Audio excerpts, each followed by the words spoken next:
Okay, just a reminder, my name is Kim Wenzel. We're going to be talking about church pastors right now. Those are the people that you mostly approach. They're not exclusively the people you approach when you want opportunities to do a presentation on Open Doors or the Persecuted Church. But they do pastor the church, and so most of the time, these are the people that you talk to. So who are they? This is page 27, by the way.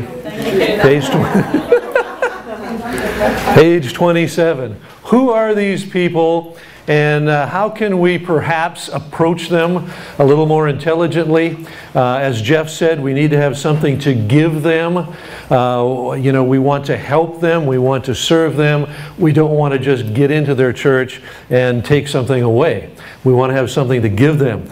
What are pastors in America like? What is the situation? Well, I'm just going to give you a few statistics. Maybe I should tell you about myself a little bit first. I did pastor churches for 23 years, then stepped away from it because I did burn out myself. For 10 years, my wife and I ran, well, we still do actually, Smoldering Wick Ministries, a ministry designed to counsel burned out church pastors and their wives. We've been doing that for 10 years. 9 of those 10 years, we owned a retreat ranch in northeast Oklahoma.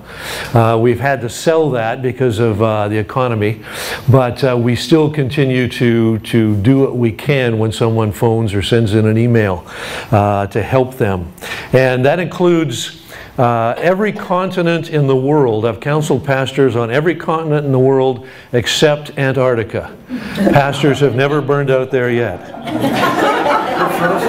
Okay, here's a few statistics. 13% of, this is a 2010 statistic, 13% of active pastors are already divorced at least once. 23% have been fired or pressured to resign at least once in their careers. At least once at this point in time. 33% felt burned out within the first 5 years of their ministry. 33% say that being in ministry is an outright hazard to their family. And I can tell you firsthand that there are lots of pastors out there that look like they have it all together. They look like they have a good marriage. The church seems to be doing pretty well. They give good sermons on Sunday morning. But they're living right on the ragged edge. There's a lot of them. If you picture a cowboy riding his horse across the desert and he's holding his hand over the blood spot on his stomach and he's almost falling out of the saddle, there's a lot of church pastors in North America just like that. And you know what's kind of sad is when I've talked to a lot of third world pastors that are burning out, they tend to be people who want to try and duplicate the American way of doing church. It's not a good idea. 57% would leave the pastorate. 57%, that's almost 6 out of 10, would leave the pastorate if they had somewhere else to go or some other vocation that they could do. And I've talked with middle-aged pastors over the phone who are just weeping on the other end of the phone. They just don't want to go to church anymore. They would do anything, but they don't know what to do. They don't know what else they can do. And it's a tragedy. I mean, it really is. 75% report severe stress that causes worry, bewilderment, anger, depression, fear, and alienation. 90% feel unqualified or poorly prepared for ministry. The 1,500 pastors leave the ministry every month due to burnout, conflict, or moral failure. Focus on the Family or the Pastors Institute in Indianapolis uses the figure 1,500 a month. I prefer to use 1,000 a month. Just it's a little bit safer number. And I also include associate pastors, youth pastors, worship leaders in that 1,000. But there's 390,000 churches in America, and we lose, say, 1,000 pastors a month. So, I mean, it's an amazing thing. When I pastor churches up in Canada, I might come into town, move into the town, and I would be the newest pastor in the ministerial association of that town. 5 years later, I'm the senior pastor in the town. You know, that's how much changeover, either moving or burning out or getting fired or retiring. In you know, 4 to 5 years, suddenly you're the senior pastor of the community. You know, it's an amazing thing. Doctors, lawyers, clergy are the most have the most problems with drug abuse, alcoholism, and suicide. The next statistic is fascinating. Only one pastor in 100 is still in the pulpit by the time they reach 65 years of age. 8 out of 10 youth pastors are out of ministry completely within the first 10 years.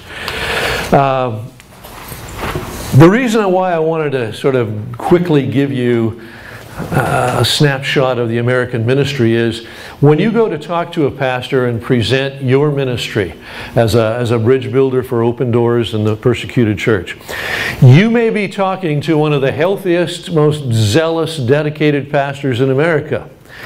Or, worst case scenario, you might be talking to the most disillusioned person in that congregation. You know, you're standing there talking about the need to pray for northern Nigeria, and they're standing there nodding and smiling, but inside they're thinking, I can't even get these people to pray for each other, and you want me to get them to pray for Nigeria? What are you, a nut? You know, so you're going to be working with a wide variety of pastors, and there are some approaches that we can generalize and use.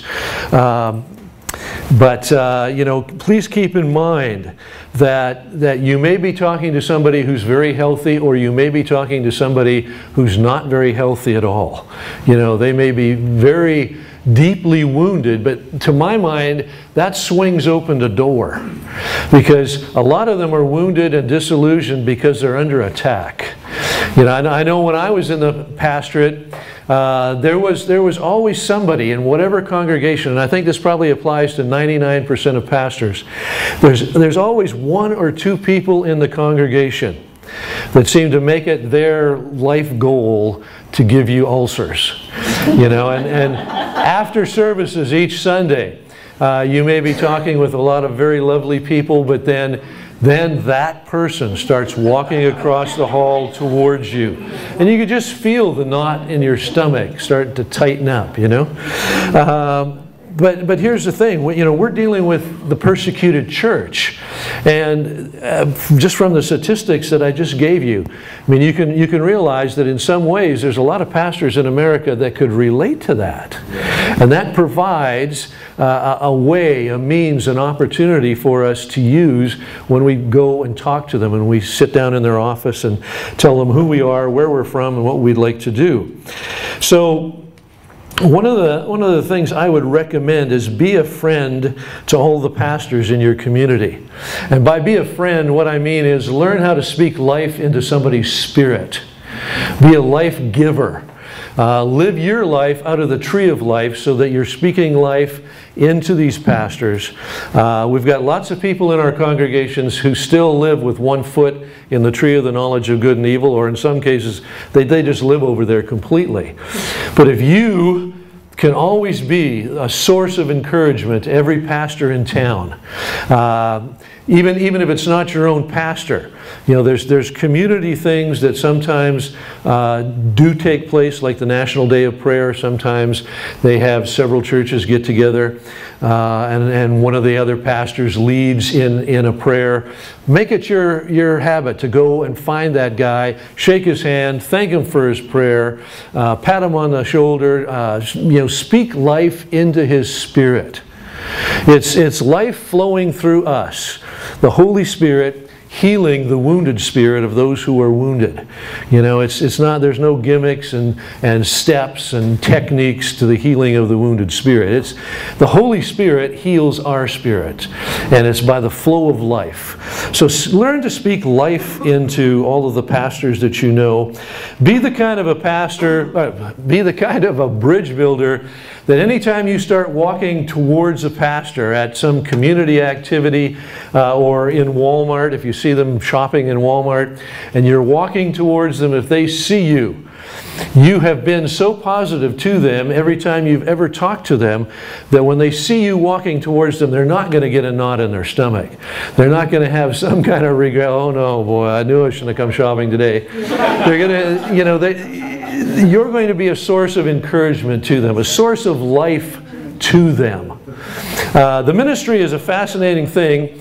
When you first move into a church area, you're brand new and you've got your own speaking style. So everybody loves you for the first year or two. And after a while, they get used to you, and they get tired of you, and they get sick of you. And you can stand up and you can preach the best sermon you've ever preached in your entire ministry. And no one will say boo, because they're so used to you. And so, you know, try to touch base.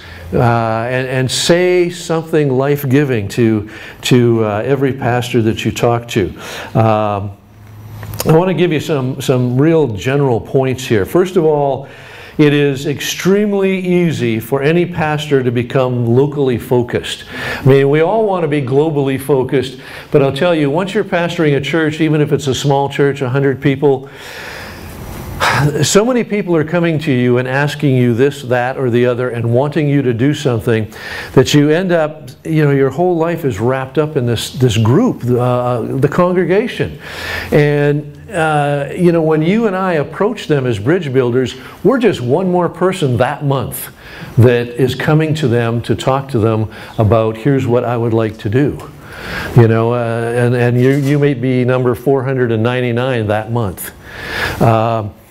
So please keep in mind that even though most pastors would love to be globally focused, it's just too easy to just become locally entrenched, and that's all they have time for, that's all they can think about, keeping up with the demands that are put upon them, that is really awkward. And most pastors suffer from very poor memory. I know I did. You know, if 80 or 90 people touch base with you Sunday morning before or after church, then you go home and you think, now, who was it I was supposed to call on Thursday? It's so easy, you know. You'll have pastors that'll tell you, yeah, the persecuted church, you know, we're going to have you come by someday and do a presentation for us. And so you wait, thinking he's going to call next week. And 6 months goes by. He doesn't even remember you talked to him. You know, and understand that, and just go with it, and every once in a while throw out a reminder in some way. You know, I think what we're going to do is we're going to drop the question and answer period so I can get through my material. I'll be here for the next 2 days. I mean, if you have any questions, you can just come up and approach me and ask me personally. One of the things that I wanted to mention was the Local Ministerial Alliance. I did write about this on our website. Some of you don't use computers probably, so let me repeat a few of these things. The Local Ministerial Alliance is a good thing to belong to. I mean, you do have a ministry. You are a bridge builder for Open Doors and the Persecuted Church. You have a legitimate ministry, and you can belong to the Local Ministerial Alliance. Now, this gives you access every month at the meeting to a number of pastors. How many? Well, that really depends on the community, I'll tell you. In Delaware County, Oklahoma, where I live, there's about 125 churches, and there's about 25 pastors that belong. So that means about 1 out of every 5 pastors in that county belongs to the association, and the rest are Lone Rangers.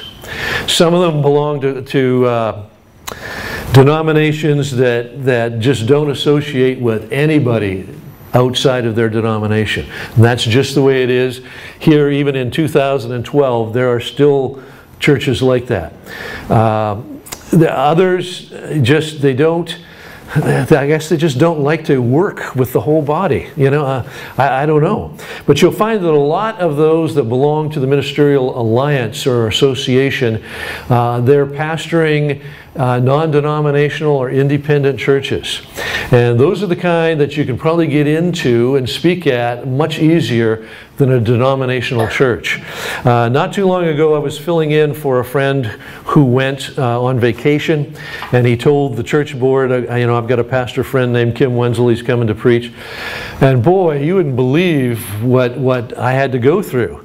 I mean, you know, it was like Homeland Security checking me out. They just, you know, that group, if you're not a member of this specific congregation, well, I don't know if we want you to stand up on our stage and preach a sermon. You know, that's just the way a lot of groups are. So if you belong to the local ministerial alliance, there's a number of things that you can do.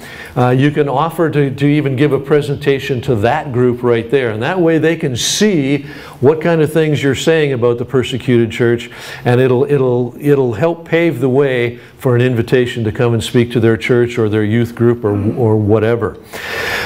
You can also take our newsletter, and I give everyone in the Ministerial Alliance a newsletter every single month, and I always try to have something to say at the end or the middle or the beginning of every meeting.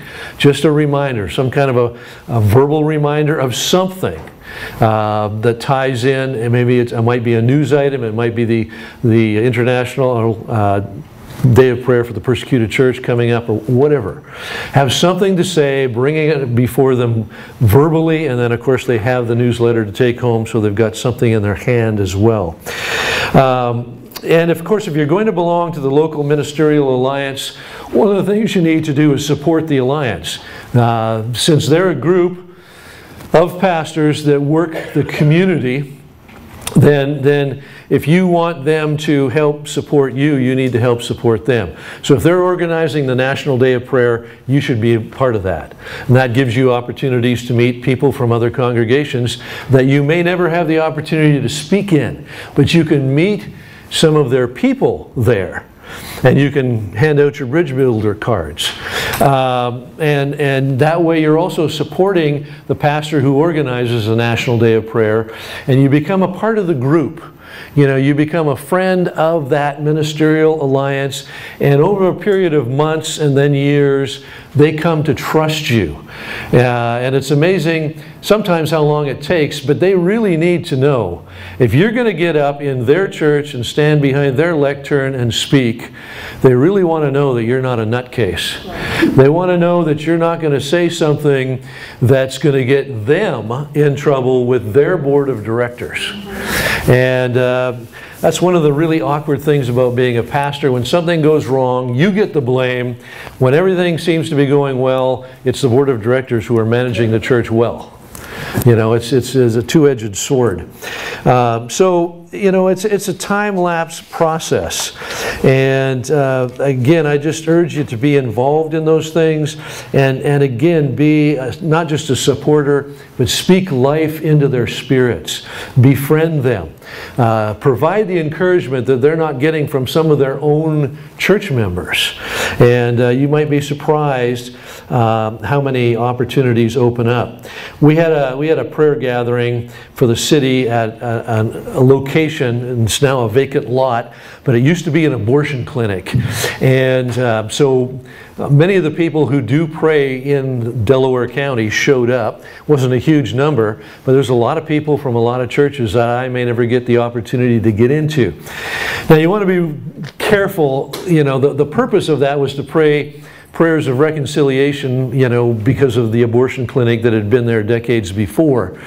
So, you know, you don't want to be just going around handing out newsletters and making a nuisance of yourself, obviously. But after the event is over, while people are still milling around, then you can meet some families that you haven't met from some other church where you don't attend, and shake hands and just get to know them, and give them a bridge builder card, one of your business cards. And it's just, step by step by step, week after week, month after month, year after year, that, it all takes time. In 35 years of ministry, that's one thing I've slowly figured out. Some people get it right away, but I guess I don't, is that everything takes much longer than you might think. God's timetable is so different than ours, that in our communities, we want to become known as the persecuted church people. That's the guy or the gal who promotes praying for the persecuted church. And you build up a reputation that may take a number of years to build up. And you go to the community prayer things like the National Day of Prayer, and you show up there. People get to know your face, they get to know your reputation, and a lot of doors may not open for a year or two, as all of this process takes place.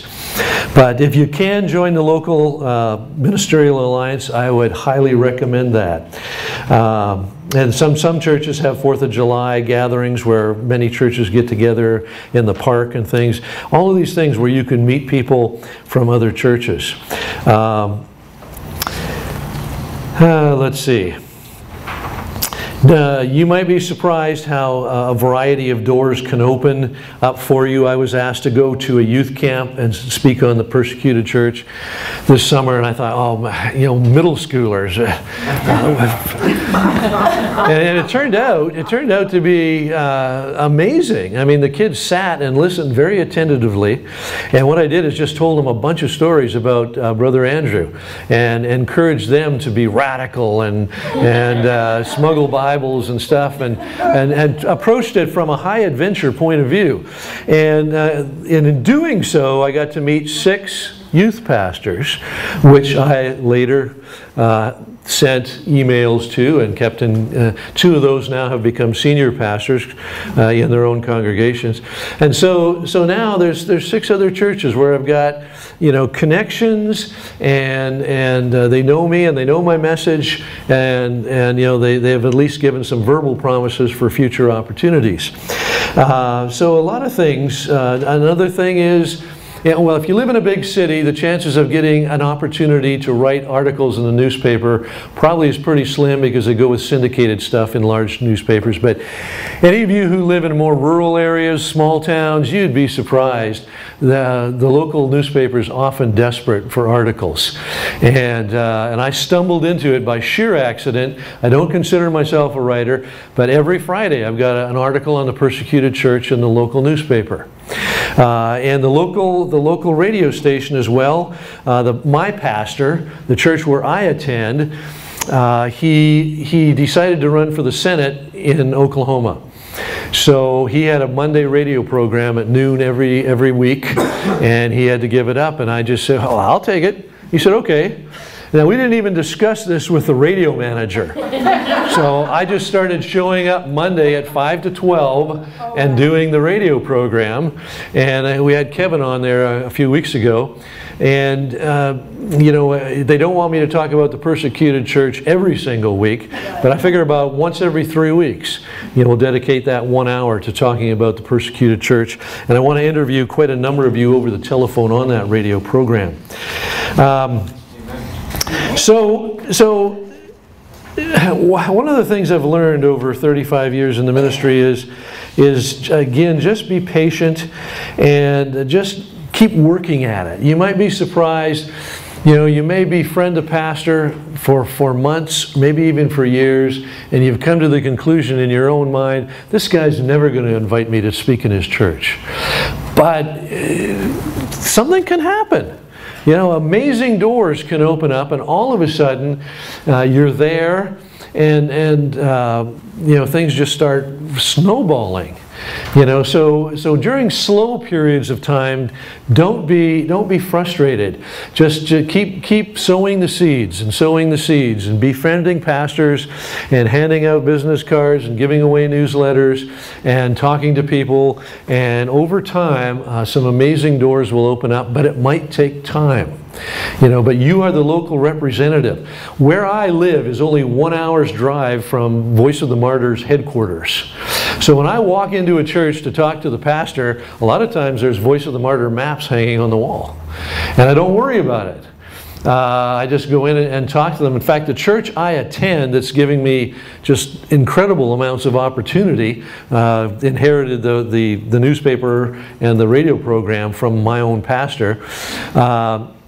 He was a personal friend of Mr. White's, and he used to come out down to Grove and go on canoe trips with the youth from that church. And so, I mean, they were well entrenched in the Voice of the Martyrs. And now I've moved into their church, and they're learning open doors now. So, I mean, don't be afraid. You think, well, okay, the Voice of the Martyrs, you know, they had a guy come by and speak here, and they're not going to be interested. You'd be surprised if it was a year ago, they probably don't even remember the guy came. You know, so just keep plugging away and sowing seeds and befriending. I can't emphasize enough, because I've worked with so many wounded pastors. Love them to pieces, and down the road somewhere a door might open up. Love them, bless them, encourage them, speak life into their spirit. If they come to know that you're a super positive person, they're not going to be afraid to let you stand up and speak from their pulpit. If you're cynical and negative and critical, they think, why would I invite you to come and talk to my church? You know, we want to be really positive, life-giving people. Not just to the persecuted church, but also the church that we want to get into. Okay, I'm 5 minutes over time, even though.